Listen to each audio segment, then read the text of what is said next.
بسم اللہ الرحمن الرحیم۔ السلام علیکم ناظرین۔ ایک شہنشاہ جب دنیا کو فتح کرنے کے ارادے سے نکلا تو اس کا گزر افریقہ کے ایک ایسی بستی سے ہوا جو دنیا کے ہنگاموں سے دور اور بڑی پرسکون تھی۔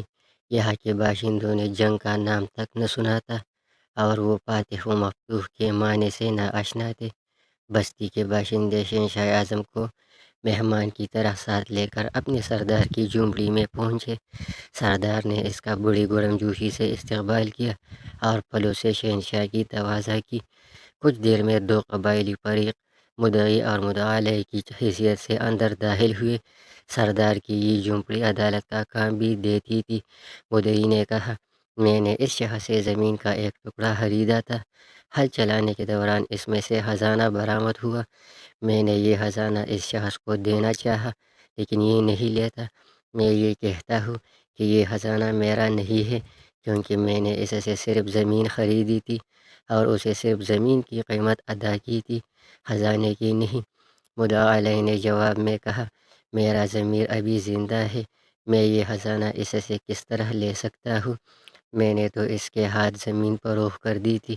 اب اس میں سے جو کچھ بھی برآمد ہو یہ اس کی قسمت ہے اور یہی اس کا مالک ہے۔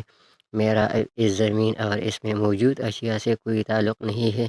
سردار نے غور کرنے کے بعد مدعی سے دریافت کیا، تمہارا کوئی لڑکا ہے؟ ہاں ہے۔ پھر مدعی علیہ سے پوچھا، اور تمہارا کوئی لڑکی بھی ہے؟ جی ہاں۔ مدعی علیہ نے بھی اس بات میں گردن ہلا دی، تو تم ان دونوں کی شادی کر کے یہ خزانہ ان کے حوالے کر دو۔ اس فیصلے نے شہنشاہ کو حیران کر دیا۔ وہ فکر مند ہو کر کچھ سوچنے لگا۔ سردار نے متردد شہنشاہ سے دریافت کیا، کیا میرے فیصلے سے آپ مطمئن نہیں ہے؟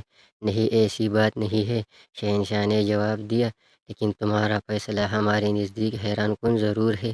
سردار نے سوال کیا، اگر یہ مقدمہ آپ کے روبرو پیش ہوتا تو آپ کیا فیصلہ سناتے؟ شہنشاہ نے کہا کہ پہلی تو بات یہ ہے کہ اگر یہ مقدمہ ہمارے ملک میں ہوتا تو زمین خریدنے والے اور بیچنے والے کے درمیان کچھ اس طرح کا جھگڑا ہوتا کہ بیچنے والا کہتا کہ میں نے اسے زمین بیچی ہے اور اس سے زمین کی قیمت وصول کی ہے، اب جب کہ خزانہ نکل آیا ہے تو اس کی قیمت تو میں نے وصول ہی نہیں کی، اس لیے یہ میرا ہے۔ جبکہ خریدنے والا کہتا کہ میں نے اس سے زمین خرید لی ہے تو اب اس میں جو کچھ ہے وہ میری ملکیت ہے اور میری قسمت ہے۔ سردار نے شہنشاہ سے پوچھا کہ پھر تم کیا فیصلہ سناتے؟ شہنشاہ نے اس کے ذہن میں موجود سوچ کے مطابق فوراً جواب دیا کہ ہم فریقین کو حراست میں لے لیتے اور خزانہ حکومت کی ملکیت قرار دے کر شاہی خزانے میں داخل کر دیا جاتا۔ بادشاہ کی ملکیت؟ سردار نے حیرت سے پوچھا، کیا آپ کے ملک میں سورج دکھائی دیتا ہے؟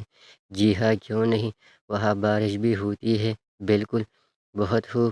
سردار حیران تھا، لیکن ایک بات اور بتائیے، کیا آپ کے ہاں جانور بھی پائے جاتے ہیں جو گھاس اور چارہ کھاتے ہیں؟ ہاں، ایسے بے شمار جانور ہمارے ہاں پائے جاتے ہیں۔ اوہ خوب، میں اب سمجھا۔ سردار نے یوں گردن ہلائی جیسے کوئی مشکل ترین بات اس کی سمجھ میں آ گئی ہو۔ تو اس ناانصافی کی سرزمین میں شاید انہی جانوروں کے طفیل سورج روشنی دے رہا ہے اور بارش کے طوقوں سے سیراب کر رہی ہے۔